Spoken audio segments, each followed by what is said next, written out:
The Nazis, desperate and greedy as ever, decide to pull off their ultimate heist. A train stuffed to the rafters with gold, stolen art, and yeah, actual people marked for death. They slap guards all over it and send it chugging straight into the thick woods of Lower Silesia. And then, poof, gone. Like straight up vanished Houdini style. Folks around there still get the creeps when the fog rolls in, swear they hear ghostly brakes screeching and that lonesome whistle howling in the night. Spooky stuff. Welcome to War Files Uncovered, where the skeletons just keep crawling out of history's closet. Go on, smash that subscribe button, because, honestly, the story's here. Good luck getting any sleep tonight. Flashback to 1945. The Nazis are basically falling apart. Think moldy bread, but with more evil. Hitler's inner circle gets the memo. Don't bother fighting. Don't bother defending. Just hide all the loot before the Soviets snatch it up. So, in the dead cold winter, while Red Army boots are thumping closer and closer, they load up a train with everything that isn't nailed down. Gold bars, jewelry yanked right off terrified families. Entire masterpieces ripped off museum walls.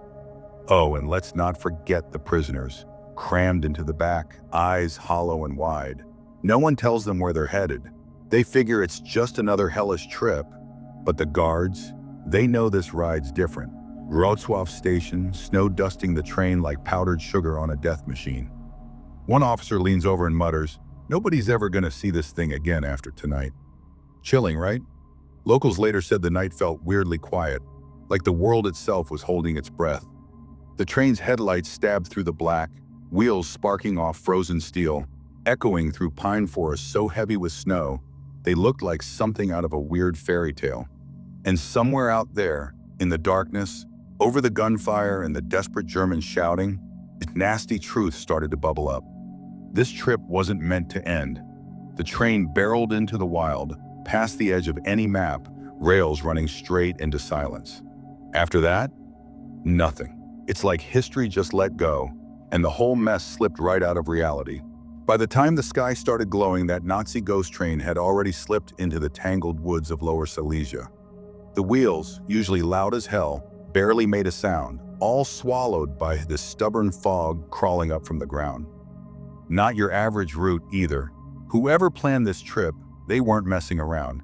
Ditched the main lines, swung wide around sleepy villages, because, rumors travel fast, and dove straight into valleys where most locals wouldn't set foot even in broad daylight. The area was basically Swiss cheese, riddled with old tunnels and mines. Some ancient, some freshly hijacked by the Nazis for their super-secret Rees project. Official story, weapons factories. Yeah, sure. Off the record, nobody had a damn clue what was actually stashed down there. Somewhere past Wałbrzych, the train started crawling, steam hissing out, and all that racket dampened by the mist, like the trees themselves were eavesdropping. Guards stomped back and forth, boots crunching on the frozen ground, rifles hanging, pretending not to be unnerved. In the prisoner cars, the air was thick and wet, stinking of fear and coal smoke leaking through the cracks. Most folks inside had stopped talking, eyes glazed over, like they could feel something bad coming, and there was no point fighting it. Up front, the lead engine, a beastly 210 Euro, German steel and brute force, heaved its way into a tight gap between two icy hills. Off in the distance, a couple of sad little farmhouses glowed faintly, but nobody poked their head out. Later, some old lady swore she saw the train slide by, like a shadow too dark for daylight, before it disappeared around the bend. And then, poof. Official reports? Blank. No logs, no radio chatter, nada. Soviet scouts moving in from the east said they saw fresh tracks in the snow heading for an abandoned rail spur near a busted-up tunnel, but when they got there, big fat nothing. No train, no soldiers, not even footprints. Just fog, cold as hell, and the taste of coal hanging in the air. The metal-on-metal clanging faded into the mountains like it never happened. But you know how it goes. People talk. Word spread fast in the villages. There was this huge sealed chamber underground. Locals forced to zip it or else. German engineers vanishing after ducking into that tunnel. For the rest of the winter, nobody wanted anything to do with the place after dark. The few brave or stupid enough claimed you could still hear it, the ghostly whistle of a steam engine echoing through the pines, long after the tracks froze over and the world pretended nothing happened. Months blurred together, then the war crashed to a halt. Artillery, white flags, the whole explosive mess. But out in the tangled woods of Lower Silesia, that damn Nazi ghost train just wouldn't die. Soviet troops crawled over the place, clutching crumpled maps and battered metal detectors, blowing up half the countryside like over-caffeinated treasure hunters. Old mine shafts? Boom. Flooded tunnels? Down they went, boots squelching and flashlights flickering. They grilled the locals too, poor folks who suddenly had no clue if keeping your mouth shut was brave or suicidal. Every promising clue fizzled out, faded into nothing. That tunnel outside Wałbrzych? Villagers swore up and down the train vanished into it, but now it was just a mess of rocks and mangled steel. Looked like someone had slammed the door from the inside and tossed away the key. Thing is, the Soviets weren't just after Nazi loot. Nah, they'd caught wind of weirder stuff. Classified documents, secret weapons, gadgets that could tip the Cold War scales. That got some of those officers obsessed. You'd see them hunched over in those freezing tunnels, lanterns barely glowing, water dripping on their heads, convinced they were one shovel swing away from history. Poles who'd survived the Nazis watched all this with that special blend of dread and here we go again. Around here, the land keeps its secrets like a jealous lover. Some folks whispered about hearing a steam engine pounding away somewhere underground, deep as a buried heart. Others remembered those weird fog-choked nights in 45, when the mist rolled in thick and heavy, and you'd swear you heard iron wheels rattling in the dark, like the train was still out there, refusing to die. Official records in Moscow and Warsaw, total denial. No such train, they wrote. All superstition. Yeah, sure. Funny then how the area got fenced off, locked down, soldiers guarding random patches of forest no one could even get to by road. Nobody ever explained what they were really protecting, or if there was even anything left to protect. Still in the smoky kitchens and beer-soaked bars of Wałbrzych, old miners and railway guys keep the story alive, voices low. That gold-stuffed train wasn't lost or destroyed. Nah, it's just biding its time, entombed under the mountains, waiting for the day it finally breaks loose and shakes the world all over again. By the time the 50s rolled around, the war was in the rearview, but man, that Nazi ghost train legend, it just refused to die. It started like a whisper, miners swapping stories over vodka, swearing they'd hit some weird metal slabs way down where you shouldn't find anything but rock. Old railway guys found these crusty, coffee-stained maps with tracks that just stopped. No explanation, just dead ends in the middle of nowhere. Poland was trying to pick itself back up, but word got out, and soon the hills were crawling with treasure hunters and adrenaline junkies. Everybody's cousin's friend's uncle was digging for Nazi gold.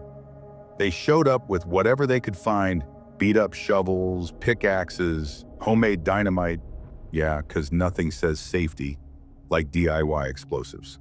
They thought the loot was just inches under the moss, waiting for someone with guts. Spoiler, the mountains did not play nice. Tunnels would just collapse, no warning, poof. Whole crews gone, like they never even existed. Sometimes you'd stumble upon a kapum, pot still full, a half-eaten sausage, but nobody home. Creepy stuff. And then there's that story from '54 that locals still whisper about. 3 blokes squeezed into this narrow shaft near where folks said the tunnel started. Lanterns, rope, guts. Suddenly something metal shrieks deep inside, and a blast of Arctic air comes barreling out, icing over their coats and knocking out the lights. Only one guy made it out, and let's just say he wasn't right after. Hair white as chalk, rambling nonsense about the train still moving. He died a week later, never made sense again. After that, the authorities, well, the secret police types, locked the place down for safety. Yeah, right. People knew there was more to it. Trucks with no markings started showing up at night. Machinery groaning in the valleys. Strangers with weird gadgets. measuring God knows what, not a lick of Polish between them. Everyone figured the Soviets were back in the game, only this time, they weren't sharing. And still, the stories just kept piling up. Hikers swore they saw some weird golden glow floating through the fog near the old tracks. Farmers heard grinding beneath their feet before sunrise, like the earth itself was hiding something massive and restless. By the end of the 50s, the ghost train wasn't just a bedtime story, it had teeth.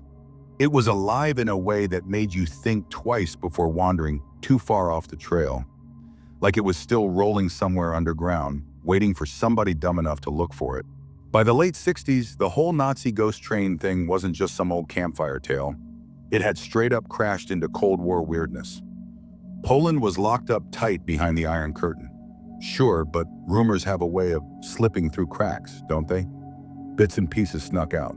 A defector here, a nosy tourist there, somebody's cousin with a fuzzy photo of mossy train tracks vanishing into a bricked-up tunnel. Western reporters? Oh, they went nuts for it. War gold, Soviet spies, missing trains. It was catnip for anyone desperate to make their editor happy. They showed up in WWII like it was the new El Dorado. Some played it like they were serious historians. Others didn't even bother pretending, just waving microphones, snapping photos, flashing cash around for anyone with a story. And man, did they get stories. One old Polish rail guy told a Brit he'd actually seen the manifest himself. 56 freight cars, 8 passenger coaches, a couple hundred guards. That's a whole parade, not a ghost train. Try hiding that. Yet nobody, not even the inspector, could say where the thing vanished. Then those photographs started floating around. Blurry, black and white, probably shot on some Soviet knockoff camera. One showing what looked like a rusted-out locomotive buried in rubble. Another with crates stamped with the Reich's freaky eagle. Real? Fakes? Didn't matter. People lost their minds. Suddenly, the forests were crawling with amateur treasure hunters lugging metal detectors, radar gadgets, even dynamite, like these weren't your granddad's shovel and flashlight types anymore. But the woods weren't having it. In '72, a whole group radioed in they'd found the entrance. Then poof, gone. Military shows up, says, landslide. Nobody in town bought it. Next day, soldiers slap down concrete barriers, start patrolling with guns. And for weeks after, folks swore you could hear engines and drills at night, deep under the trees, like somebody was moving something, or maybe hiding it for good. By the time disco rolled around, the legend had turned into a Cold War chess piece. Radio Free Europe was on the air, hinting the Soviets snagged some nuclear secrets from the ghost train. The locals just rolled their eyes at the official line. Capitalist lies, they called it. But in smoky bars and cramped kitchens, they whispered the same thing over and over. Whatever was in that train back in '45 was worth killing for. And nobody, not the Russians, not the treasure hunters, not even the old-timers, ever found it.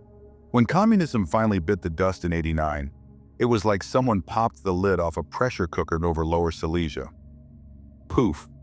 Barbed wire just rotting away, guard shacks collecting cobwebs. And suddenly anyone with a pair of boots could wander into those forests where people whispered that the ghost train was snoozing. And man, did that old legend come roaring back. Not just campfire gossip anymore. No, it went full-blown national craze. Every journalist with a tape recorder showed up, dragging along historians, air quotes, ex-military types, and a bunch of treasure hunters who thought a GPS and a shiny new shovel would make them Indiana Jones. Then, in WWII, somebody dusted off some crusty old blueprints stuffed in a musty archive. Real Indiana Jones moment, if you ask me. Wartime railway mass, faded ink, smelled like mold and coal smoke, but you could still make out the coordinates. This weird little spur line shot off the main track and just stopped dead under a hill. Suspicious, right? So, spring '91, the first search party heads out. Instead of buried treasure or some Nazi loot, they find this weird trench, like the earth itself had slumped over something big hiding underneath. The team's buzzing, adrenaline everywhere, but the locals? They're not having it. 2 hikers had disappeared in that same valley right before, both found at the bottom of a collapsed shaft. Official word, just accidents. Old-timers? They'd just shake their heads and mutter, The train protects itself. Yeah, super comforting. Did that freak out the searchers? Nope. They roll in some drills and start poking holes. 20 meters down, bam, the drill hits metal. Not just any metal either, cold, heavy, and when they banged on it, the echo rattled their bones. So they marked the spot, super hyped, ready to dig. But before they can so much as grab a shovel, guys in uniform show up, slap a cordon around the place, and say they're from the Ministry of Culture. Yeah, sure. Next thing you know, the whole operation's shut down, gear confiscated, and the official line is, get this, oh, it's just an abandoned sewage project. Right, totally believable. Searchers get kicked out, but the locals start hearing weird stuff at night. Engine noises, metal clanging, deep under the ground. Like something down there woke up and decided it was time to stretch its legs. Whatever's sleeping under that hillside, it's still keeping its secrets, at least for now. So by summer 2015, this whole ghost train thing just had exploded back into the news.